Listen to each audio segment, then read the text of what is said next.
எல்லாரும் பஜனை பண்ணே வரார்கள். சிருங்கி பேரப்புறம் வந்தோடனே குகன் பார்த்தான், என்னடா அது பரதன் வரான், சரி வரதா இருந்தால் 4 பேர் அழைச்சின்னு வரட்டும், 40 பேர் அழைச்சின்னு வரட்டும், 400 பேர் அழைச்சின்னு வரட்டும், 4000 பேர் அழைச்சின்னு வரட்டும், இதே 40,000 பேர் கண்ணாபின்னா கூட்டம் வருது.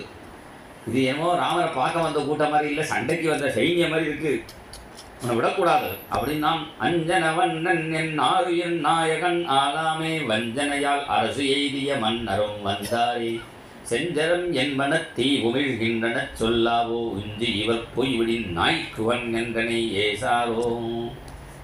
இந்த பரதனுக்கு மாத்திரம் நான் இந்த ரதம் இந்த ஓடம் ஓட்டி அக்கறையில் கொண்டு விட்டேன்னா என்னை எல்லாம் நாய்க்குகன்னு சொல்லுவார்கள். நாய்க்குகன்னா அது கூட சொல்லக்கூடாது, நாய் கூட நன்றி இருக்கு, நன்றி இல்லாத நாய் சொல்லுவார்னு. நன்றி இல்லாத நாய் இருக்கும் போல, நன்றியோடு இருக்கிற நாய் சில மனுஷியெல்லாம் இருக்காங்களா, அவன் நன்றி இல்லாத நாய்ன்னு அது மாதிரி வச்சுக்கலாம் போல. இந்த நாயின்னு சொல்லுவார்கள் அப்படின்னு உடனே சண்டைக்கு போகலை. தன்னுடைய ஆட்களை பார்த்தோன்னா ஒரு கையில் ஓடம் ஓடுற துடுப்பும் கையில் வேலையும் வச்சுங்கோ, வில்லையும் வச்சுங்கோ, நான் போய் எதுக்கு உபயோகம் பார்த்துன்னு வரேன்னு தேன் திணையெல்லாம் எடுத்துன்னு வரான். கிட்டக்க வரதனை பார்க்க அப்போ தான் சுமந்திர சொன்னார், இந்த ஊரை தான் உங்கள் அண்ணா ஒரு நாள் தங்கினார்னோடனே ராமர் இருந்த ஊராச்சேன்னு நமஸ்காரம் வந்தானா. அதை பார்க்குறான்.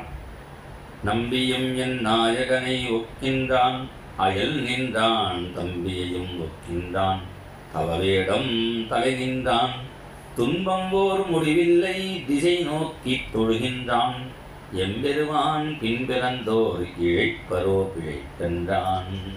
நம்பி அந்த பரதனை பார்த்தா என் நாயகனை ஒக்கினான், ராமர் மாதிரியே இருக்குது. பரதனை பார்த்தா அயல் நின்றான், பக்கத்தில் சத்ருக்னை பார்த்தா லட்சுமணன் மாதிரியே இருக்கு. ஆஹா, கொஞ்ச நேரம் ராமர்கிட்ட பழகின நமக்கே இவ்வளோ ராமர்கிட்ட பிரியம்னா கூடவே பிறந்தவாய் தப்பு பண்ணுவாளா? எம்பெருமான் பின்பிறந்தோர் இழைப்பரோ பிழைப்பு அப்படின்னா நீ நமஸ்காரம் பண்ணினான்.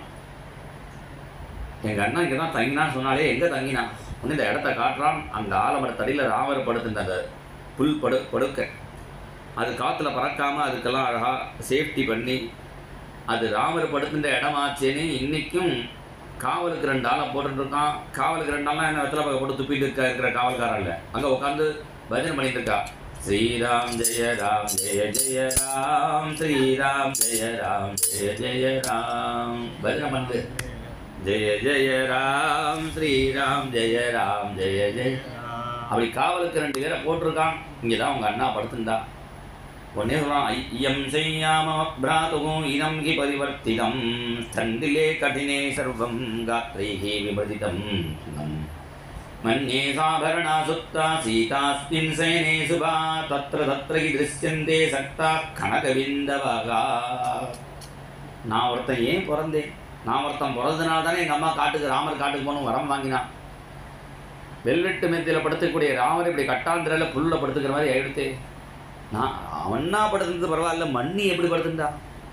அப்புறம் நினச்சின்னா மண்ணி படுத்துனாங்கிறது நேரம் ப்ரூஃப்னா அங்கே மண்ணியோட அந்த பார்டர் ஜெருகையெல்லாம் அங்கே சக்தாக அதெல்லாம் அங்கே ஒட்டின்னு அந்த இதில் தர்ப அந்த படுக்கை மண்ணிக்கு கூட அண்ணாவோட படுத்துட்டு போன சௌக்கியம் இருந்திருக்கும் என்றெல்லாம் நினச்சிட்டு எப்படி தான் அண்ணா படுத்துனா நீங்களாம் என்ன பண்ணினீங்க என்று கேட்க உடனே குகன் சொல்கிறான், நாங்கள்லாம் என்ன பண்ணோங்கிறத நான் என்ன பண்ணினேன் இதெல்லாம் கேட்காங்கோ. எங்கள் ஊர் ஜனங்களுடைய பக்தியை நீங்கள் கவனிக்கலை. இந்த ராமரை படுக்க சொல்லிவிட்டு பக்கத்தில் இன்னொரு மரத்தடியில் லட்சுமணனுக்கு ஒரு பெட்டு போட்டுட்டு லட்சுமணனையும் படுக்க சொன்னான் குகன். எங்கள் அண்ணா அப்படி படுத்துட்டு இருக்கும்போது நான் படுத்துட்டு இருப்பேனா அப்படின்னு நான் லட்சுமணன் உடனே வில்லை எடுத்தான், நான் ஏற்றினான், அதை பானத்தை தொடுத்தான், ராமருக்கு நேர குறி வச்சான். புரியவே இல்லை குகனுக்கு. என்னடா அது அண்ணன் தம்பியை நம்புறதுக்கு இல்லை. அவன் காட்டுக்கு அனுப்பிச்சான், இவன் காட்டிலேயே இங்கே ராமரை வதம் பண்ணிட்டு நாட்டை பிடிக்க பிளான் போலக்கு எதுக்குன்னு தெரியல. வில் எடுத்து குறி வைக்கான் ராமர் மேலே. நம்ம இடத்துக்கு வரும்போது நம்ம சேஃப்டி கொடுக்க வேண்டியது நம்முடைய பொறுப்புன்னு என்ன பண்ணினான் குகன். ஏன் வில்லை கொண்டான்னா அவன் வில்லை எடுத்துட்டான், அதில் அவன் நான் ஏற்றினான், அவன் லட்சுமணனுக்கு குறி வச்சான். இந்த லட்சுமணன் ராமருக்கு நேராக குறி வச்சுட்டு அப்படியே சுற்றி வரான் அந்த மரத்தை சுற்றி. அவனுக்கு முன்னாடி குகன் லட்சுமணனுக்கு நேர வில்லை வச்சு குறி வச்சுட்டு சுற்றுறான். இதை பார்த்தா இந்த ஊர் ஜனங்கள் வேட ஜனங்கள்லாம் ஒருத்தர் வந்து படுத்து தூங்குற நம்ம ஊரில் 2 பேர் வில்லை வச்சுட்டு சுற்றின்னு இருக்கா. யாரையுமே நம்புறதுக்கு இந்த காலத்தில் சொத்துக்காக யாரோட என்ன வேணால் பண்ணுவா. நம்ம ரெடியாக இருப்போம்னு அந்த வேட ஜனங்கள் எல்லாரும் தலைக்கு ஒரு வேலை எடுத்துட்டு இவா பின்னாடி அவா சுற்றுறாளாம். அந்த மரத்தை சுற்றி ராத்திரி முழுக்க திவிநாமம் எல்லாம் சுற்றி சுற்றி வந்துருக்கு. பொழுது விடிஞ்ச உடனே லட்சுமணன் நான் கயிறை எடுத்துட்டான், பானத்தை எடுத்து உழுக வச்சான். குகன் கேட்டான், ஏண்டாப்பா அவங்க அண்ணா தூங்கி நிற்கும் போட்டு நீ போய் உங்கள் அண்ணாக்கு நேரம் வில்ல குறி வச்சு நின்னையே எதுக்கு? அப்போ சொன்னான் லட்சுமணன், இது காடுப்பா, நாடு மாதிரி இல்லை. திடீர்னு யாராவது ஒரு புலி சிங்கம் கரடி வந்து கொடுத்துனா அப்போ போய் வில்ல தேடிந்து அம்பை எடுத்துட்டுலாம் அதுக்குள்ளே வந்துடுத்துனா என்ன பண்ணுறது? ரெடியாக இருந்தானா ஒரு புலி சிங்கமோ கரடியோ காட்டில் வந்தால் டக்குன்னு அதை அடித்து ராமருக்கு தூக்கத்துக்கு டிஸ்டர்பன்ஸ் இல்லாமல் பார்த்துக்கணும். அதுக்காக தான் வச்சுட்டு இருந்தேன். இதை முன்னாடியே சொல்லக்கூடாதோ? நீ ராமனுக்கு குறி வச்சோடனே உனக்கு நான் வில்லில் குறி வச்சு நின்னேன் அப்படின்னு தான் குகன். நீ அந்த ஊர் ஜனங்க சொன்னான், உங்களை அடிக்கிறதுக்கு நாங்கள் பின்னாடியே ரெடியாக இருந்தோம். இப்படி ராமரை பார்த்த எல்லாருக்கும் இங்கே ராத்திரி அவ்வளோ பிரியம் இருந்தது. காலமுறை எழுதுந்து அண்ணா ஜடை போட்டுட்டு போனார் அப்படின்னோடனே பரதனுக்கு அவன் தான் தெரிஞ்சது, ஆஹா காட்டில் போய் ஏதோ சௌக்கியமாக இருக்கான்னு நினச்சிட்டேன், மரவரி தரிச்சுட்டு ஜடை போட்டுட்டு போனான்னு பரதனும் பிரதிக்க பண்ணினான். அத்ய பிரபதி பூமோது சைஷ்யேகம் திருநேஷுவா ஃபலமூலாசனோ நித்யம் ஜட்டா சேதானி தாரயன்னு.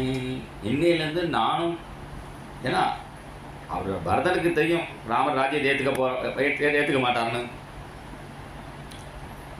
எப்படி நம்மளை தான் ஏற்றுக்க சொல்லுவார்? அப்படி ஏற்றுக்க சொன்னால் நம்ம ராஜ்ய போகத்தை அனுபவிக்கக்கூடாது.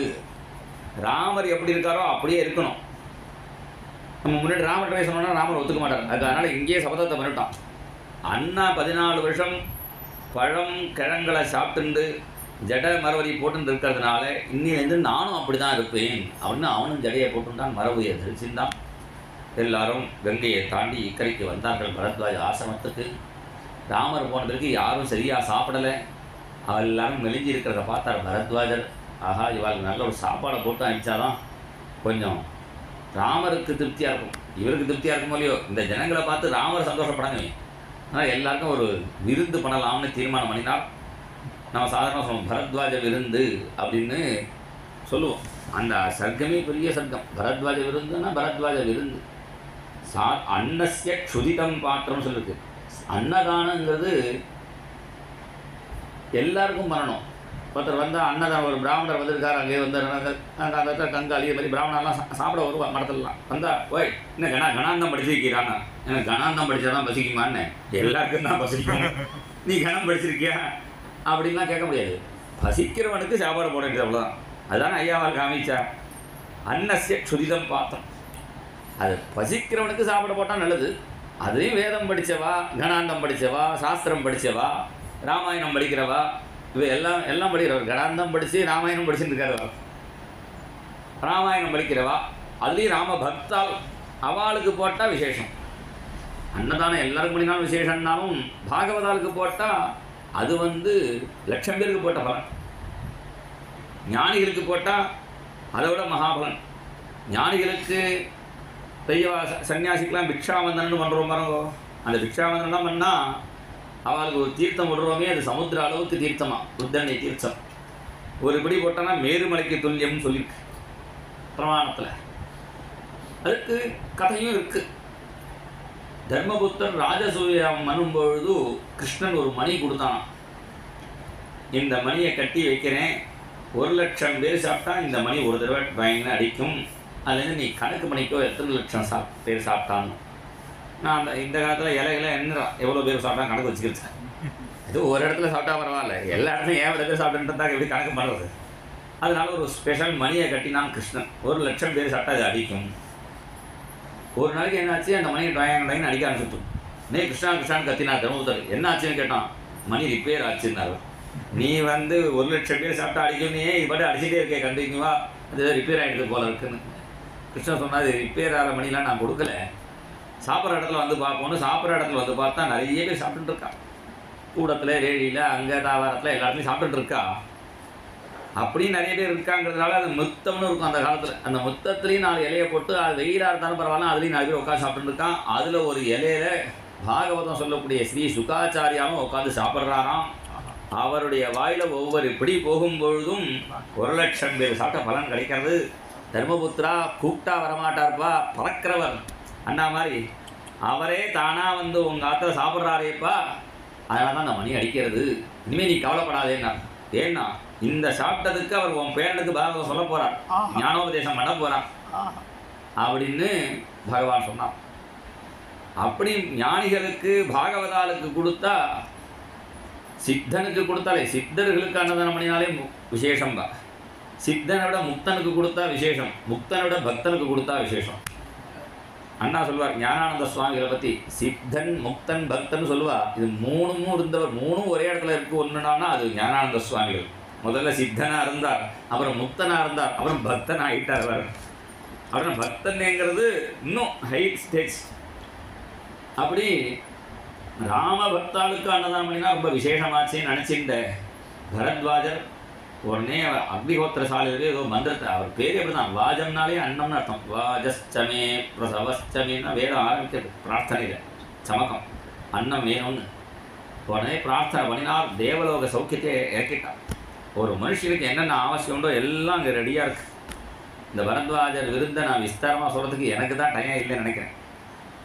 வந்தவுடனே எல்லாருக்கும் என்ன வேணும்னா, முதல்ல பல் தேய்க்கணும், அப்புறம் தான் காப்பிலாம் குடிக்கணும். ஆனால் பல் தேய்க்கிறதுக்கு தந்த தாவன சஞ்சயான்னு ரெடியாக வச்சுருக்காரு. யாருக்கு கோல்கேட், க்ளோஸ்அப்பு, பத்தஞ்சலி, யாராருக்கு என்னென்ன பேஸ்ட்டு என்னென்ன ப்ரெஷ் வேணுமோ எல்லாம் ரெடியாக வச்சுருக்காரு. அவள் புதுசு, பழசு இல்லை, எல்லாருக்கும் புதுசாக. ஏன்னா ஒருத்தர் தேய்ச்ச பேஸ்ட்டு இன்னொரு எடுத்தானா அது எச்சல். ஏன்னா அவள் ப்ரெஷ்லேயே தேய்ச்சி இருந்துக்கப்புறம் அது இன்னொரு தின்னாங்கோம்பா. சில பேர் அதுக்காக பேஸ்ட்டே எடுத்துன்னு மாட்டேன், ப்ரெஷ்ஷை மாற்ற எடுத்துன்னு வந்து யாராவது எடுக்கும்போது இருந்தாங்கன்னா அவள் ப்ரெஷ்ஷை காமிப்பா. இப்படி எல்லாம் எச்சல் ஆகிடும். அப்படி அவளுக்கு தனித்தனியாக வச்சுக்கணும். அதனால அதெல்லாம் வச்சுருக்காரு, பரத்வாஜை வச்சுருக்காரு. தந்த தாவன சஞ்சயான்னு இன்றைக்கி தான் பேஸ்ட்டு ப்ரெஷ்ஷெல்லாம். அந்த காலத்தில் ஆலவர குச்சி, வேலமரம் குச்சி, ஆளும் வேலும் பல்லுக்கூதிம்பா. அந்த காலத்தில் இந்த பாரத தேசத்தில் எல்லாம் ரொம்ப ரிச்சாக இருந்தோம். ஒரு நாளைக்கு யூஸ் பண்ண ப்ரெஷ்ஷை அடுத்த நாளைக்கு யூஸ் பண்ண மாட்டோம். ஒரு தடவை இந்த பல்லு தேய்ச்சி குச்சி தூக்கி வச்சுருவோம், திருப்பி வேறு குச்சி வச்சுருவோம். இந்த பிளாஸ்டிக் வந்து டெய்லி ஒரே எச்ச ப்ரெஷ்ஷையே தேய்ச்சிருக்கோம். அதனாலேயே வியாதி வர. அதனால் இங்கே எல்லா ஏற்பாடும் பண்ணியிருக்கார். தந்ததாவன சஞ்சயான்னு. அவன் பல்லு தேய்ச்ச பிறகு அவள் குளிக்கிறதுக்கு எண்ணெய் தேய்ச்சி குளிக்கிறதுன்னு சம்பிரதாயம். அதனால் யாராருக்கு நல்லெண்ணெயோ நல்லெண்ணெய், தேங்காய் எண்ணெய்னா தேங்காய் எண்ணெய். நான் கேரளாக்காரெலாம் வெளிச்செண்ணெய் அதுதான் தேய்ச்சிப்பேன். அவளுக்கு தேங்காய் எண்ணெய், நல்லெண்ணெயை காய்ச்சி தேய்ச்சிக்கிறவளுக்கு காய்ச்சி எல்லாம் வச்சுருக்கார். அவள் தேய்ச்சிக்க வேண்டாம். ஒவ்வொரு பிரமதாக சப்த சாஷ்டக, ஒவ்வொருத்தருக்கும் 7-8 பொம்நாட்டிக்கலாம், தேவலோக பொம்நாட்டிகளை எண்ணெய் தேய்ச்சி குளிப்பாடுறதுக்கு. தடப்படன்னு மண்டில் அடித்து எண்ணெய் இறங்கி நன்னா அவள் குளிப்பாடுறதுக்கு. நல்லா எண்ணெயை தேய்ச்ச பிறகு யாருக்கு வெந்நீரோ வெந்நீர், பன்னீர்னா பன்னீர், தண்ணீர்னா தண்ணீர், அவள் சௌரியமாக குளிச்சுக்கலாம். குளித்து வந்த பிறகு அவளுக்கு ட்ரெஸ்ஸு விதவிதமாக வச்சுருக்காங்க. யாராருக்கு நல்ல பட்டக்கிற வேஷ்டினா பட்டக்கிற வேஷ்டி, அல்லது சாதாரண வேஷ்டி, மெல்லிஸ் வேஷ்டினா மெல்லிஸ் வேஷ்டி, பாம்பே சில்க்கும்பாரு, அது மாதிரி அவளுக்கு விதவிதமான வேஷ்டிலாம் வச்சுருக்கா. ஸ்திரீகளுக்கு அது மாதிரி விதவிதமான புடவைலாம் வச்சுருக்கா. அவள் இது முத கொண்டு சொல்கிறான், அவள் உள்ளுக்குள்ளே போட்டுக்க வேண்டிய ட்ரெஸ்ஸெல்லாம் என்ன உண்டோ அது முத கொண்டு ரெடியாக வச்சுருக்காருன்னு அங்கே இருக்குது. இங்கே ஸ்லோகத்தில் அது எல்லாம் என்னென்ன ரெடியாக வச்சுருக்கா. அவள் யாராருக்கு பட்டு புடவைனா பட்டு புடவை, காட்டன், சில்க் காட்டன், அந்த புடவை, அதில் புடவையில் பல விதம் இருக்குது. எனக்கு தெரியல, இந்த சூங்குடி கிங்குடி ஏதோ சொல்கிறான். யாராருக்கு என்னென்ன வேணுமோ அவள் எடுத்து வச்சுக்கிறா. பட்டுலேயே பலவித பட்டு இருக்குது. காஞ்சிபுரம் பட்டு, திருபுவனம் பட்டு, அந்தூர் பட்டு, எல்லா பட்டு அவள் எடுத்து கட்டியிருந்தான். ஒரு மாமி பார்த்தாலாம் ஹாஸ்யமாக சொல்லுவாள், இவ்வளோ பட்டு புடவை இங்கே இருக்கே, ரொம்ப தூரம் யாத்திரை போகிறோமே, வெளியே வெயிட்டை தூக்க வேணா, ஒரு சின்ன பேக் எடுத்துன்னு வந்துட்டா ஒரு மாமி. ஆஹா, சின்ன பேக்காக எடுத்துன்னு வந்துட்டேனே, இங்கே எடுத்து வச்சுக்க இடம் இல்லைன்னு ஒரு பட்டு புடையை எப்படியோ சுருட்டி அந்த பேக்கில் வச்சுருந்தாலாம். இதுக்கும் பொண்ணுக்கு இருக்கட்டும்னு. அண்ணா சொல்லுவார், மாட்டு பொண்ணுக்கும் உங்கள் சேர்த்து எடுத்து வைக்கக்கூடாதோ, எடுத்து வச்சுருந்தா. இப்படி அவள் எடுத்து வச்சுருந்தார்கள். அப்புறம் எல்லாருக்கும் சாப்பாடுனா விதவிதமான சாப்பாடு. முதல்ல குடிக்கிறதுக்கு காஃபி வேணுங்கிறவங்களுக்கு காஃபி, வித் சுகர், வித்தவுட் சுகர்லாம் சொல்லலை. அது மாதிரி அவளுக்கு தனித்தனியாக வச்சுருக்கா. டிகாஷன் வேணும்னா வேணும், ஜாஸ்தினா ஜாஸ்தி, கம்மினா கம்மி, ஹார்லிக்ஸ்னா ஹார்லிக்ஸ், பூஸ்ட்னா பூஸ்ட்டு, எல்லாருக்கும் விதவிதமாக எல்லாம் பைப்பு மாதிரி இருக்குது. அவள் பைப்பை திறந்து அவளே குடிச்சிக்கலாம். அது மாதிரி வர. அது மாத்திரம் இல்லை. அப்புறம் சாப்பாடுனா தாட்டு இலை. நம்மளாம் இலையை கட் பண்ணி போடுறோம். அங்கே கேரளாவில் வல்லம் சத்தியன்னு ஒன்று உண்டு. திருவாரன்முளைன்னு ஒரு இடம். இந்த வண்டியை ஓட்டின்னு போவாளே, இந்த அது ஒரு போட்டியெலாம் நடக்கும். அந்த ஓடத்தை ஓட்டின்னு போவாள். அதுக்கு பெரிய இலையை போட்டு எல்லாம் 5 இது, அதில் 60-100 விதமாக பரமாறிப்பாள். 5 பாயசம், 5 பச்சடி, 5 கிச்சடி, 5 கறி, 5 கூட்டு, 5 விதமான வறுவல், விதவிதமாக பரமாக இருக்குது. பெரிய பெரிய லட்டுலாம் போட்டிருக்கு.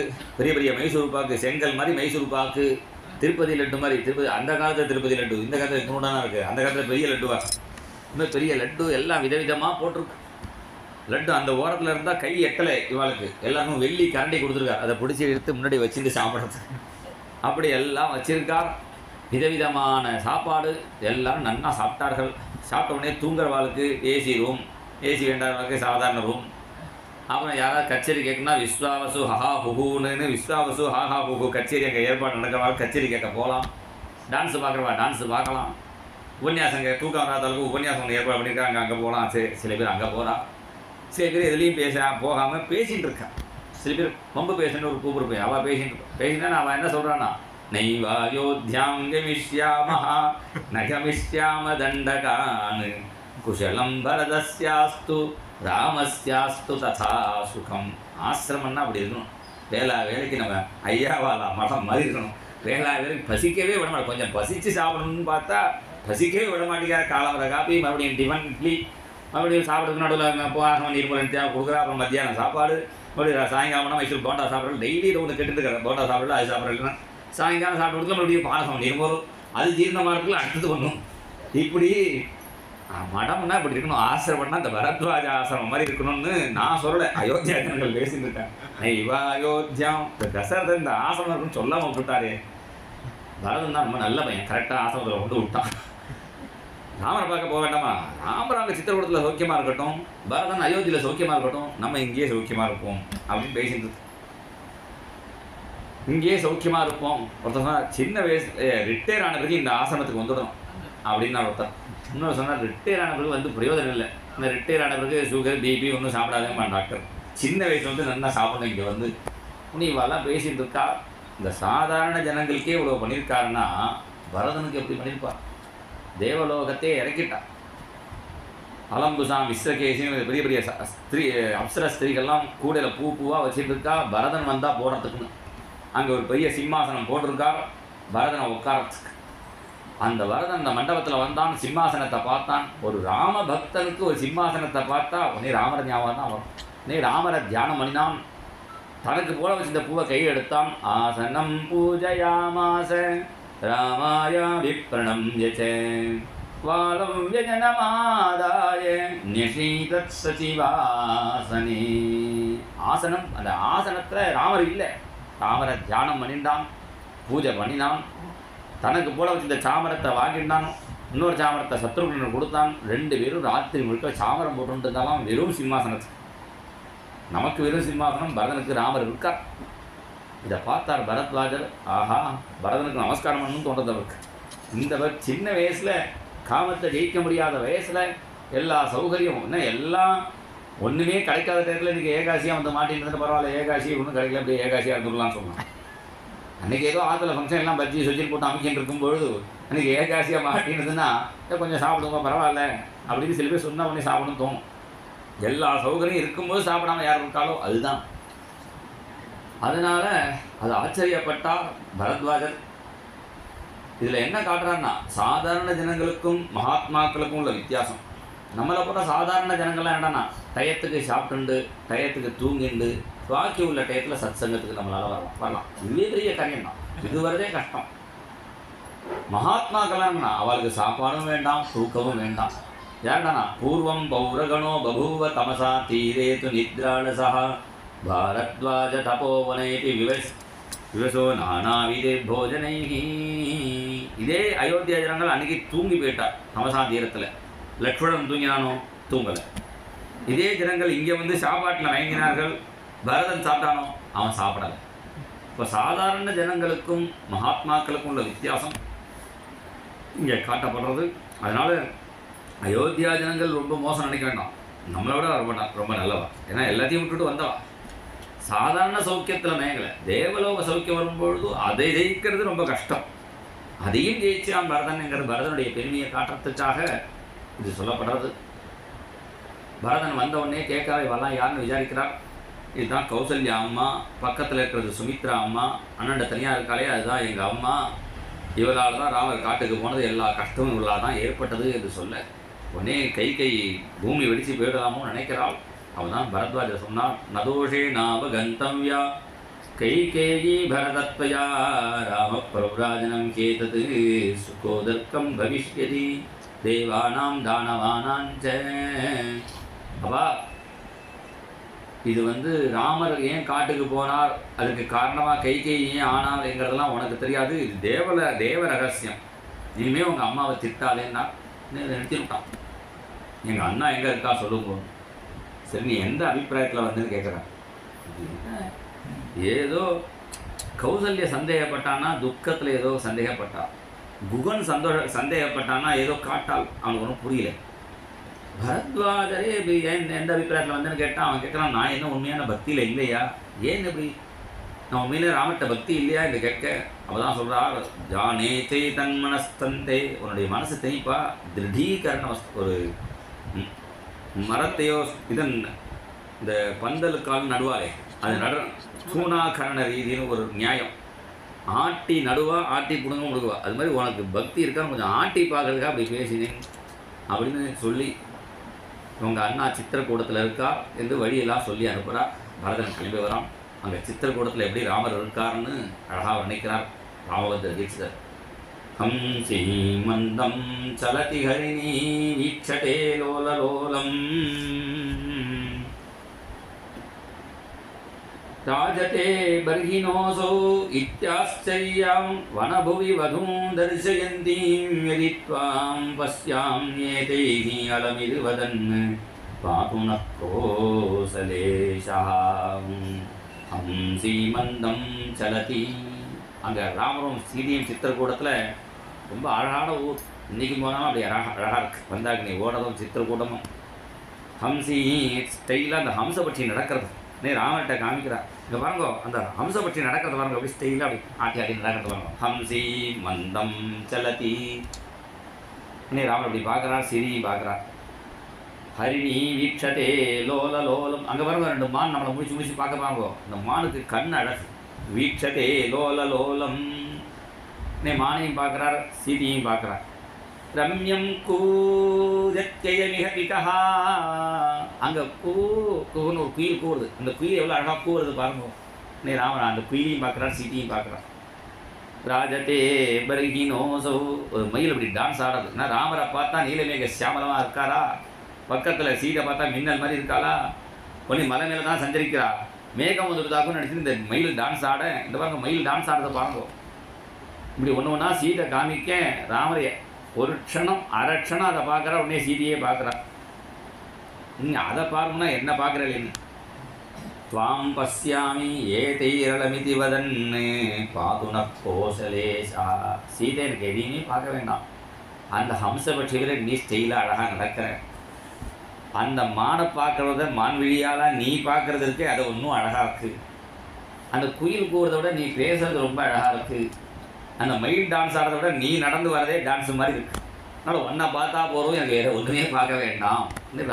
சீதையை சந்தோஷப்படுத்திட்டு ராவருடைய நடந்து வந்தால் கொஞ்சம் டயர்டான உடனே அங்கே ஒரு மரம்.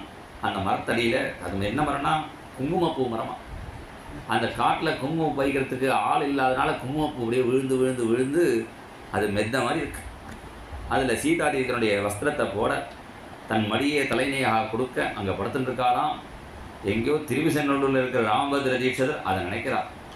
மாத்யக்கே கினி சித்திரகூட கடகே மந்தாகினி மேதுரே பிரத்யக்ர பிரசவஸ்ய கேசரதரோகோ பிரச்சாய சீதே தலே கௌசேயாஸ்தரணே விதேகத்விதுः குர்வாணமங்கே சிரः காலாம்போதனிபம் பஜே ரகுகுல பிராச்சீன பாக்யம் பிரபும். ரகுகுலத்தில் எல்லாரும் பண்ணின புண்ணியமே உருவெடுத்து வந்த ராமர் அங்கே படுத்துட்டு இருக்கார். அந்த டயத்தில் குரு ஓடுறார். மிருகங்கள்லாம் பயந்துங்க. ராமர் பார்த்தார், நம்ம இருக்கிற இடத்துல யாருமே பயப்படக்கூடாது, எதுக்கு மிருகங்கள்லாம் பயந்து ஓடுறது? யாராவது வேட்டையாட வந்திருக்கான ஒரு ராஜா, எந்த ராஜா வேட்டையாட வந்திருக்கான், மரத்தில் ஏறி பாருன்னா. மரத்தில் ஏறி பார்த்த அடுத்த க்ஷணம், அண்ணா ஒரு ராஜானா கொஞ்சம் சைன்யத்தோடு வருவான், இது பெரிய சைன்யமாக வருது. அப்படியா? எந்த ராஜா பாரு கொடியை வச்சு கண்டுபிடி இப்படி பார்க்குறோம், சரியா தெரியல, அப்படி வச்சு கை வச்சு பார்த்துட்டு, ஆனால் சீக்கிரம் மண்ணியை அழைச்சிட்டு நேராக ஆசிரமத்தில் போய் உட்காருங்கோ, நான் பார்த்துக்கிறேன் எல்லாத்தையும். என்ன பார்த்துக்க போகிறேன்?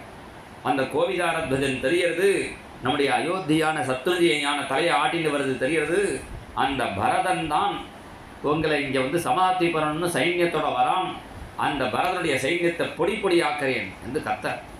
உடனே தான் ராமர் சொன்னார், விப்ரியம் கிருத பூர்வந்தே பரதேன கதானுகிம் ஈரிசம் வாவயந்தேத்ய பரதம் யத் விஷங்கசே. என்னைக்காவது ஒரு நாளைக்கு விளையாட்டு கூட நம்மளோட சண்டை போட்டதே கிடையாது பரதன். இருக்கு அந்த பரதன்கிட்ட போய் இவ்வளோ துவேஷத்தை பண்ணுற. நம்முடைய ஞாதி பந்துக்களோட சௌக்கியமாக நம்ம சாப்பிட்டோன்னா தான் அது சாப்பாடே தவிர இல்லாட்ட பட்சியம் விஷகிருதம் இவேங்கிற ராமன். நம்முடைய சகோதரால் ஞாதி பந்துக்கெல்லாம் கஷ்டப்படும் போது நம்ம மட்டும் சாப்பிட்டா அது விஷமு கலந்த சாப்பாடை சாப்பிட்ற மாதிரி.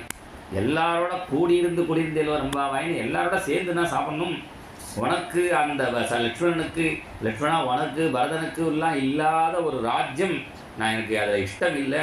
அந்த சௌக்கியம் பஸ்மதத் குருதாம் சிகி, அந்த சௌக்கியத்தை பொதுக்கட்டும் அக்னி பகவான் அப்படிங்கிறார். எல்லாரோட சேர்ந்து சௌக்கியப்படும்.